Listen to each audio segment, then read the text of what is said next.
दोस्तों आपके बीच में एक बार फिर आपको कुछ दिखाने, कुछ सिखाने के लिए, आपको हंसाने के लिए सुरेश कॉमेडी शो में हम आए हुए हैं कुछ लेके।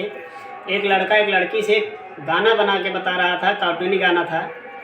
लड़के को लाइक कर रहा था कि हम आपके लिए बहुत कुछ कर सकते हैं, तो बता रहा था, उठा ले जाऊंगा तुझे मैं ठेलिया पे, देखती रह जाएगी साइकिल बेचारी।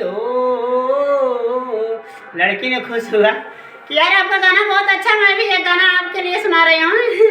लड़का खुश हुआ, चलो सुनाओ। तो लड़की सुनाती है, आए हो मेरे जिंदगी में तुमको कुरबिलार बन के, मेरे घर में यूं ही रहना गधा से यार बन के, मेरी जूती पॉलिश करना कि बार बार चमके, आए हो मेरे हर खुशी में तुम सर्दी बुखार बन के। और दोस्तों एक शायरी और है, मैंने भी प्यार किया था, हमने भी रात रात भर जागा था, हमने भी प्यार किया था, हमने भी रात रात भर जागा था, गए थे गर्लफ्रेंड से मिलने, उसके पिता मुझे देखे तो वहाँ से बिना कपड़े के ही भागा था। धन्यवाद।